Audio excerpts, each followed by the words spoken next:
Hello বন্ধুরা, good morning সবাইকে। রাধে রাধে। আবার চলে এলাম নতুন একটা ভিডিও নিয়ে। বেশ কয়েকদিন পর মাঠ এলাম আর নিম গাছের তলায় বসে আছি। দেখতেই পাচ্ছ যে নিম গাছের তলায় আমি বারবার বসে থাকি বারংবার, আর তোমাদেরকে ভিডিও করে দেখাই। বেশ কয়েকদিন পর মাঠ এলাম। মাঠের পরিস্থিতি এরকম, বাড়িতে নতুন বাড়ির জন্য কাজ হচ্ছে। কালকে ফ্লোর ঢালাই আমরা কমপ্লিট করে দিয়েছি।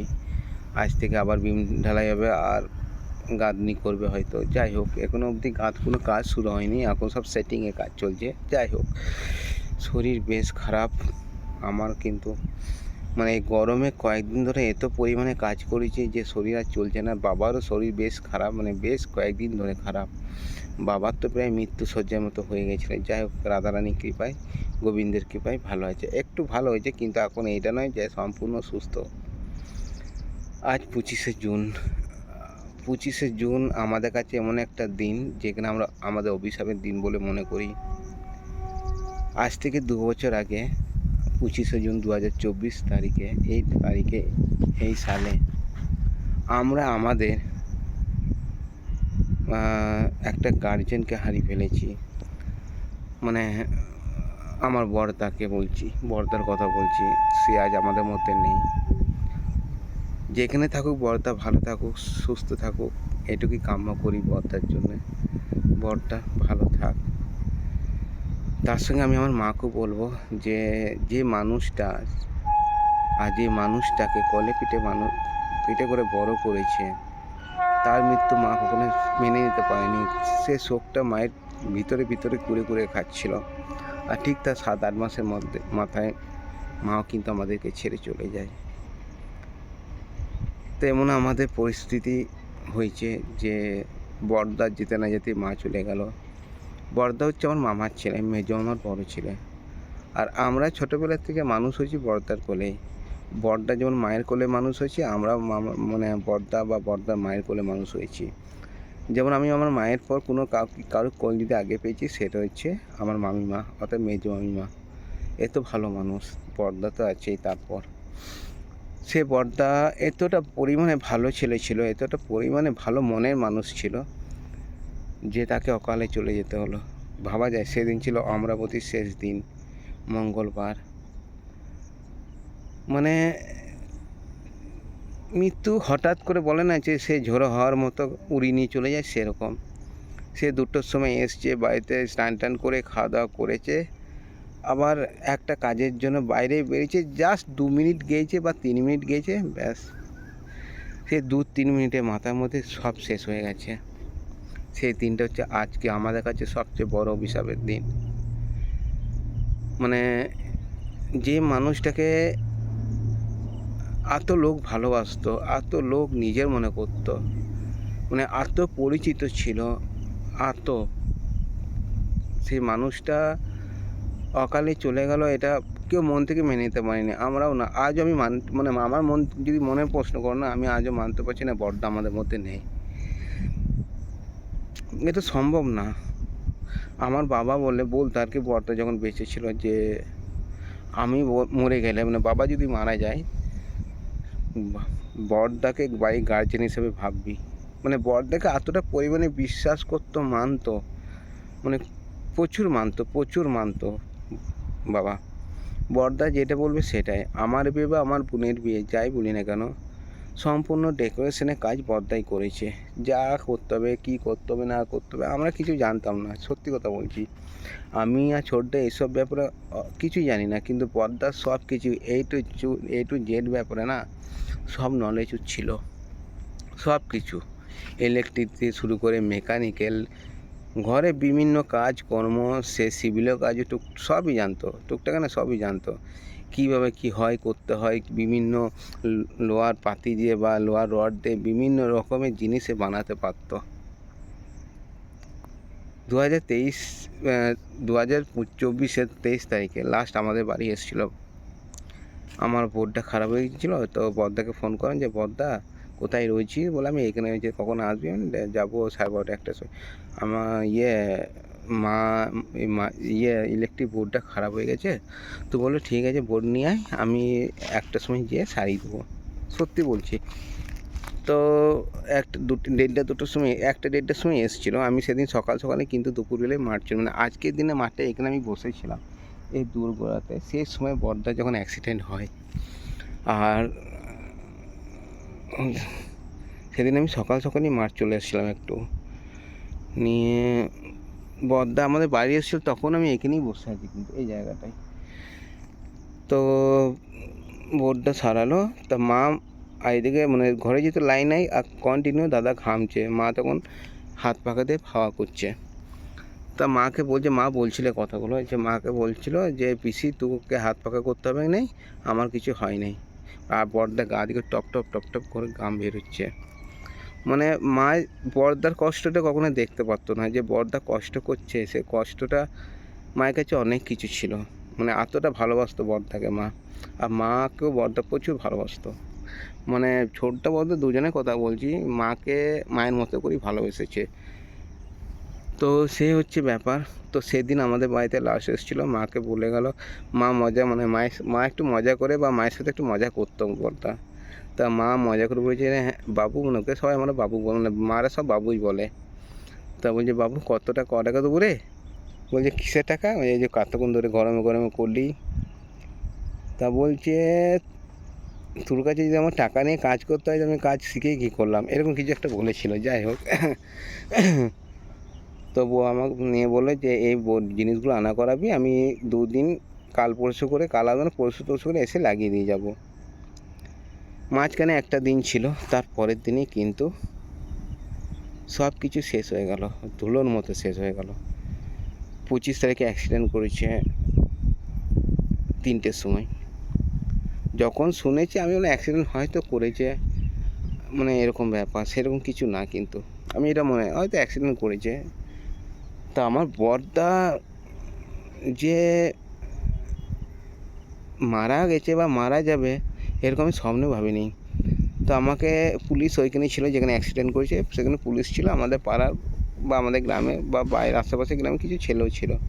তো সবাই আমাকে ম্যাক্সিমাম চিনে। তো আমাকে বললো, তো দাদা চলে গেছে, হাসপাতাল নিয়ে গেছে তো দাদাকে, তো তাড়াতাড়ি যা। তো আমি কিন্তু কোনো দিকে তাকাইনি, মানে আমার বড়দার শুধু আমি এইটুকু দেখলাম হেলমেটে রয়েছে, গাড়ির কী কন্ডিশান কোনো কিছু দেখিনি, খালি রক্ত দেখে আমার মাথা খারাপ হয়ে গিয়েছে। আর হেলমেটটা ওই গোড়াতে রক্ত লেগেছিলো। তো আমি বিধাননগর চলে গেছি। বিধাননগরে বড়দার বন্ধুরা ছিল, পাড়ার ছেলেরাও অনেকেই ছিল। বিধাননগরে যেয়ে দেখছি ছোটদা নেই। আমি ছোটদা কোথায় গেল? তখন বড়দার সঙ্গে ছিল আমার সেজন্য ছোটো মেয়ে, তার হালকা লেগেছিল, তারও কিন্তু সে ভয়ে নার্ভাস হয়ে গিয়ে তাকে আবার গৌরীদেবী নিয়ে এসেছিলো ছোটদারা। তখন কিন্তু বড়দা মারা গেছে। তো আমি কিন্তু কিছুই জানি না বড়দা মারা গেছে, হয়ে গেছে। তা আমি গেলাম, বড়দার বন্ধুরা আমাকে ম্যাক্সিমাম সবাই চিনে বাইরের যারা। তো আমি কিন্তু কিছুই জানি অ্যাক্সিডেন্ট কীভাবে হয়েছে, পেছনে কে ছিল, আমি তখন কিচ্ছুই জানতাম না, কিচ্ছুই না। তা আমি গিয়েছি, আমি ছেলেগুলোকে বলছি, হ্যাঁ রে দাদা কোথায় রে? দাদা ভিতরে আছে, তুই কখন যাস না তো বাইরে, আমাকে বল বস, তুই এখানে বস। মানে ভিতরে আছে, ভিতরে কে আছে? না আছে সব। আমি তাহলে ছোটদা নাই, ছোটদা ভিতরে আছে। আমি বলি, ছোটদা কোথায়? ছোটদা আছে। আমাকে তখনও বলিনি ছোটদা গৌরীদেবীতে বোনকে নিয়ে গেছে। তারপর আমাকে নিয়ে পাশ কাঠি ওরা আলোচনা করছিল, এই করতে হবে, এই করবে, হ্যান ত্যান চোদ্দো মধু, হ্যাঁ বডি এরকম আলোচনা করছিল। আমার মনটা তখন, বডি যখন বলেছিল না, যে আমার মনটা তৎক্ষণাৎ আমার মনটা, দাদা মারা গেছে। তো আমি একজনকে বললাম যে ভাই আমাকে দাদাকে একবার দেখা, আমি একবার দাদাকে দেখতে চাই। তো ওরা গেল, খুললো, আমি দেখলাম দাদা যেখানে বডিগুলো রাখা হয় সেখানে 2-3টে বডির মাঝে দাদার বডি রয়েছে। মর্গে তখন ঢোকায়নি, এমার্জেন্সি পাশে। তো যাই হোক, দাদাকে দেখলাম, একটা মানুষ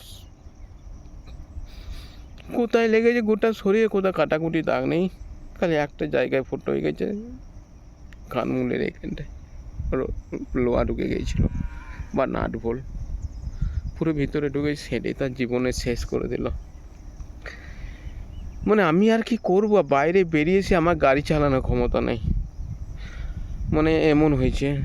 তখন আমি জানতাম না, কিন্তু পেছনে মামার ছেলে বসেছিল, মামার মেয়ে বসেছিল। আমাকে একটা বন্ধু বলে, তুই একটা কাজ কর, তা তো গাড়িটা কর, মানে গাড়িটা বাইরে আছে, তা তো গাড়ি চালাতে পারো, মানে বলে গাড়ি চালানো কেউ আছে তো নিয়ে চল। না আমাকে যেতে হবে। বলছে সোজা, সবাই গাড়ি নিয়ে গেছে, তো সবাই বললো তুই আস্তে আস্তে গৌরী দেবীতে চলে আয়। আমি বললাম গৌরী দেবীতে আবার কে আছে, আমি তখনও জানতাম না। বলে তুই জানিস না? বলে না, আমি কিছুই জানি না, আমি তো মাঠে ছিলাম সারাদিন। বলে গৌরী দেবীতে তোর বোন আছে, ওগুলো কিন্তু খুব লেগেছে। আমার মাথার মধ্যে আকাশ পড়ে গেল, বোন ছিল? নিয়ে বলছে হ্যাঁ। তখন আমি আস্তে আস্তে, বিশ্বাস করবে না তোমরা, যদি কেউ ভিডিওটা দেখে থাকো তো বিশ্বাস করবে না তোমরা, যে যেখানে 10 থেকে 15 মিনিট বিধাননগর থেকে গৌরী দেবী লাগে, সেখানে আমার 40 থেকে 45 মিনিট সময় লেগেছিলো। আমি গাড়ি চালাতে পারছিলাম না। আমি যাওয়ার আগে সব এমার্জেন্সিতে ঢুকিয়ে দিয়েছে, হ্যান করেছে ত্যান করেছে, আমি কিন্তু দেখতে পাই না। আমাকে বললো তোকে দেখতে হবে না, তুই বাইরে বস, সামনে দেখছি। আর সব বন্ধুরা, দাদারা সব বললো। তা আমি যখন দেখতে চাইলাম, জানলা থেকে দেখলাম, ওর অবস্থা সেই সময় খারাপ ছিল, মানে ভয়ে নার্ভাস হয়ে গিয়েছিল। মানে এ কি আমাদের জীবনে এলো দশা, যে দাদাও চলে গেল, বোনের এরকম অবস্থা। তো বললে বিশ্বাস করবে না, বোনের হয়নি কিছু, ছোলাছুলি গিয়েছিল, কিন্তু নার্ভাসে ও পুরো, যে ওই মানুষটাকে সে মৃত্যুটা দেখেছে, কি যন্ত্রণা ভোগ করেছে। বড়দাকে বোন বাড়িতে ফোন করে বলেছে যা বড়দা অ্যাক্সিডেন্ট করেছে। তারপর সে ওই কথা বলার পরে সে অজ্ঞান হয়ে গিয়েছে। মানে একটা মানুষ, জল জ্যান্ত মানুষ, পুরো সুস্থ মানুষ, লাফাতে কষ্ট পেতে ওই 2-3 সেকেন্ড 4 সেকেন্ড এত কষ্ট পেয়েছে, যে মানুষটা পাওয়ার কথা নয়। যে মানুষটা একটা সময় সুখের মনের কথা ছিল, এত ভালো মানুষ ছিল। যাই হোক, সেদিনটা চলে গেল। আমরা রাত 11টার সময় বাড়ি এলাম। বাড়ি এসে ডাক্তাররা আমাদের নম্বর চাইলো, আমার নম্বর দিলাম, আর পাড়ায় একটা ছেলের নম্বর দিলাম। কারণ আমরা 3-4 মিলে পুরো কী করতে হবে না করতে হবে এরকম হয়ে গিয়েছিলো, আমরা 3-4 দেখব। ঠিক 12টার সময় হসপিটাল থেকে ফোন করছে, গৌরী দেবী থেকে, যে পেশেন্টের বাইরে। হ্যাঁ তাড়াতাড়ি আসুন। তখন রাত 12টা বাজে, আমি বাইরে বসে আছি, ঘুম নেই চোখে। মা তখন জানতো না যে বড়দা মারা গেছে, কেউ জানতো না, শুধু আমার বোন জানতো। বোন চলে গেছিলো শ্বশুরবাড়ি। তো আমি কী হলো, বলছে না তাড়াতাড়ি আসুন, দরকার এমার্জেন্সি। আমি আবার 2-3টে ছেলেকে নিয়ে গেলাম। মানে ওই একটা মানুষের দেহ দেখে, বডি দেখে, যে মানুষটাকে আমরা সবাই গার্জেন, দাদা বা আমাদের ফ্যামিলির একজন মানতাম বা মানি, আজও মানি, বললাম না যে আজও আমরা বিশ্বাস করে বড়দা আমাদের মধ্যে নেই। তো যাওয়ার পর গেলাম আমরা 3-4 মিলে, 3-4 যাওয়ার পর এমার্জেন্সিতে ঢুকলাম। বললো যে এখানে সই করতে হবে। তা আমরা তখন বললাম যে এই সইটা করার জন্য, যে যখন বলে গেলাম যে আর কিছু করতে হবে কি না, কিছু সই করতে হবে না, তখন তো কিছু বললেন। আমরা বললাম এই সইটা করার জন্য আমরা কতটা, মানে ফোনটা করার জন্য আমরা কতটা বিপদে পড়েছিলাম, যে আমরা এত স্পিডে আসছি, যদি কিছু হয়ে যেত, এই সইটা সকালে করলে হতো না। আপনাদের কি কোনো কিছু প্রবলেম হয়েছে, যে টাকা আটকে গেছে, ট্রিটমেন্ট টাকা পাচ্ছেন না, ট্রিটমেন্ট বন্ধ করতে বলেছি, এরকম না, আপনারা ট্রিটমেন্ট করুন, পয়সার ব্যাপার তো আমরা করব না। বলছে এটা আমাদের ফর্মালিটি আছে। মানে ফর্মালিটি আছে, তো আগে যখন আমরা বলে গেলাম যে আর কোথাও কিছু সই করতে হবে কি না, তখন তো বলে না আর কোথাও করতে হবে না, আমরা ফোন করে ডেকে নেবো যদি কোনো সেরকম কিছু হয়। একটা সইয়ের জন্য আপনারা এমনভাবে ফোন করেন যে আমরা ছুটতে এলাম, যে না আবার কিছু একটা হয়ে গেল নাকি। তো বললাম, আমরা সবাই মিলে অপমান করলাম। তো বললো যে বাড়াবাড়ি যদি সেরকম কিছু হয়, একটা সই দুটো সইয়ের জন্য ফোন করে ডাকবেন না, যখন কেউ আসবে সে বলবেন তাকে এবং সে সই করে দেবে, সে যেই আসুক।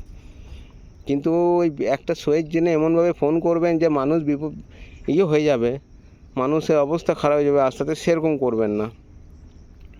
সে দিনে আবার রাত 1টার সময় আমরা বাড়ি ঢুকলাম, 1টা-1:30টার সময়। সবাই সবার মতো ঘর চলে গেল, আমি কিন্তু বসে আছি বাইরে। বাড়ি সেদিন মানে ঢুকতে ইচ্ছা করছিল না। যে মানুষটা এটার মাথার মধ্যে খালি ঘুরপাক করছিল, যে মানুষটা সবার সাথে মিশতে ভালোবাসতো, সে মানুষটা একাই এমন একটা জায়গায় পড়ে আছে যেখানে তাকে কেউ চেনে না, যার সাথে কেউ কথা বলছে, যে কারোর সাথে কথা বলতে পারছে না। সারা রাত জেগে সকাল 7টা বাজলো। এবারে সেই সময়টা এসেছিল যে আমি মাকে জানাবো কি করে। মামার ঘরে তখন কেউ জানতো না, মাকে আমি জানাবো কি করে। তারপর আমাকে 7টা-7:30 মা আমাকে জিজ্ঞাসা করছে, বাবু তুই সারা রাত এখানে বসেছিলি? হ্যাঁ। কেন? আমার ঘর ঢুকতে ইচ্ছা করছে না। আমি মাকে বললাম। আমাকে তখন বলছে, বাবু কি হয়েছে সত্যি করে বলতো বাবুর। আমি কিছু বলতে পারছিলাম যে আমি একটু বলবো যে মা বড়দা মারা গেছে, একটু বলার মতো শেষ সময় পরিস্থিতি আমি ছিলামই না। আমি চুপচাপ বসেছিলাম। তখন বাবা বলছে, আমাদের বাবু মারা গেছে গো কালকে। মানে সে যে কষ্টটা না, মানে সেটা শোনার পর মা কি করবে মানে খুঁজে পাচ্ছি না। আমার মামার বাড়ি আমার বাড়ির পাশেই, ছুটতে ছুটতে ছুটতে মামার বাড়িতে চলে যায় মা। তখন মামার বাড়ি অলরেডি জেনে গিয়েছিল, মানে আমাকে আর কষ্ট করে জানাতে হয়নি যে মামা বড়দা নেই, মামি আর বড়দা নেই। মানে এইটা বলার মতো আমার সত্যি সাহস ছিল না, বলতে পারতাম না, কি করে বলবো। গাড়ি করা হলো, সবাইকে যেতে হবে পৌঁছালাম ওইখানে মর্গে বড়দাকে আনতে। আমি সকাল সকাল চলে গিয়েছিলাম যে না আমি সকাল সকাল যাবো, 9টার মধ্যে আমি ঢুকে গেছিলাম।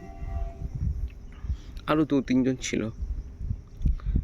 বিদ্যানগরে যেখানে বডি রাখা হয় সেখান থেকে বরটাকে যখন বার করা হচ্ছে না, ভ্যানে চাপানো হচ্ছে মর্গে নিয়ে যাওয়ার জন্য, বরটাকে তুলে পদে ওই ভ্যানে ঝাপাস করে নামালো। আমার লোকগুলোর সাথে আমি ঝগড়া করেছি, তোমরা মানুষ না অমানুষ? এত সুন্দর ফুটফুটে আমার দাদাটাকে তোমরা ওইভাবে চাপাচ্ছ, ও তার মধ্যে প্রাণ নেই বলে? মরা মানুষ আবার চাপানো না চাপানো কি যে না চাপাবে না, যার ক্ষেত্রেই হোক। মানে ওই জিনিসগুলো চোখে দেখার মতো নয়, যে পাথর ছুঁড়ে ফেলে না সেরকম ছুঁড়ে ফেলে দেওয়ার মতো।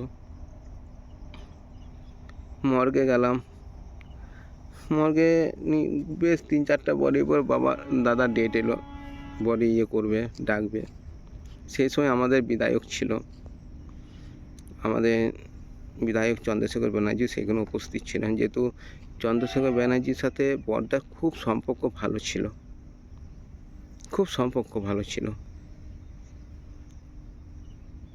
চন্দ্রশেখর ব্যানার্জি গিয়েছিল এবং তারা যে শুভাকাঙ্ক্ষী বিজেপি যেহেতু যারা শুভাকাঙ্ক্ষী ছিল তারা সবাই গিয়েছিল, সবাই। মানে আমার লাইফে এত মানুষ আমি কখনোই দেখিনি যে মানে কারো মরাতে এসছে, কাউকে শেষ দেখার জন্য এসছে, আমি দেখিনি। বাড়ি আনতে আনতে 1:30-2টো হয়ে গিয়েছিল, নিয়ে এলাম বাড়িতে, ঘর ঢুকলো। আমি ঘর ঢুকিনি, আর কি দেখবো ওইখানে সবাই, মানে না মাকে দেখতে পারবো না মামিকে দেখতে পারবো না, কাউকে দেখার মতো আমাদের ক্ষমতা ছিল না, আর কাউকে না।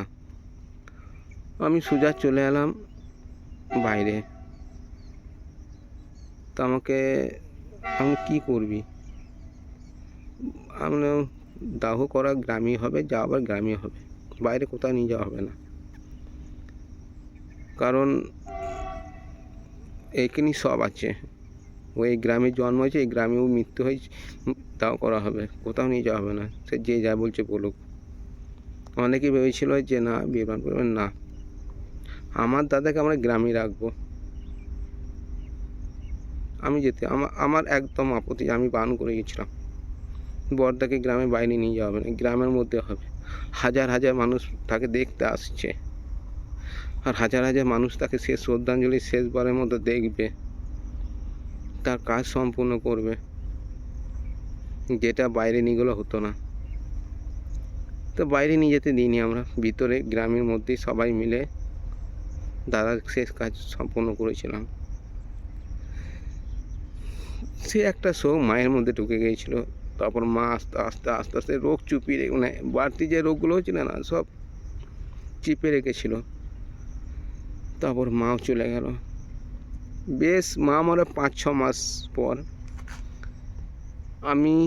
আমাকে স্বপ্ন দিয়েছে যে আমার একটা নতুন বাড়ির মধ্যে হচ্ছে, সেখানে আমি দাঁড়িয়ে আছি, বড়দা মা দেখতে এসছে। জেনুইন কথা বলছি, মানে সেই সময় আমাদের বাড়ি করার কোনো প্ল্যান ছিল না, কোনো কিছু প্ল্যান ছিল না। বাড়ি করবো, একটা ঘর করব, কোনো কিছু প্ল্যান ছিল না। একটা ঘর হচ্ছে যেখানে বড়দার মা দেখতে এসছে। পুরো বাড়িটা, ওই নতুন বাড়িটা সব ঘুরে ঘুরে দেখছে কোথায় কী কাজ হবে, কোথায় কী করতে হবে না করতে হবে। আমাকে বলছে, কিন্তু আমি সেসব কথা ভুলে গেছি, কী বলেছিল না বলেছিল সব ভুলে গেছি, কিন্তু আমাকে বলছে। হ্যাঁ, আমাকে কচন এখানে এটা করবি, কচন এখানে এটা করবি, এটা করবি, এটা করবি। আর মা বাবু বলতো, আমাদের দুজনকেই বাবু বলতো, বাবু এটা করবি, ওইটা করবি। অনেকক্ষণ থাকলো, 1/2 ঘন্টা 1 ঘন্টা ছিল আমাদের কাছে। বিশ্বাস করে এখনই মনে হয়েছিল আমার পাশে কেউ দাঁড়িয়ে রয়েছে, আমি তীরকে উঠেছিলাম। জানি না, মনের ভুল হয়তো। তো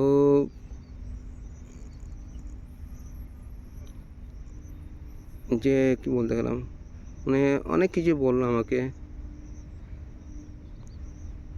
মা একটা কথাই বলেছিল যে আমার একটা স্বপ্ন ছিল একটা বাড়ি করার, বাড়ি দেখা। আর মা হয়তো সেই বাড়ি দেখতে এসছে। হ্যাঁ, আর মা বলেছিল যা কিছু হবে সব বড়োবাবুর দায়িত্ব। বড়দাকে বাবুই বলতো সবাই। যা কিছু হবে বড়দার দায়িত্ব বা বড়োবাবুর দায়িত্ব।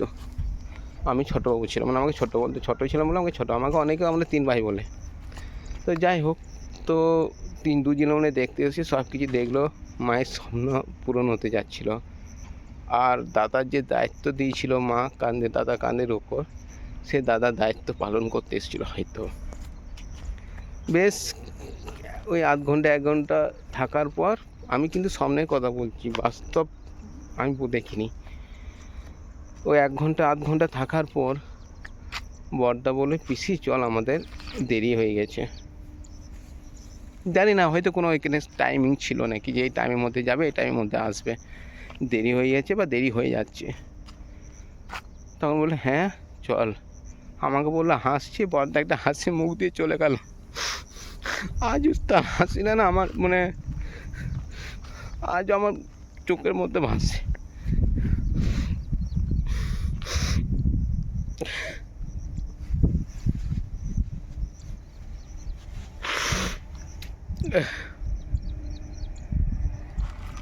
ভালো থাক বড়দা, ভালো থাক মা, ব্যাস আশীর্বাদ কর।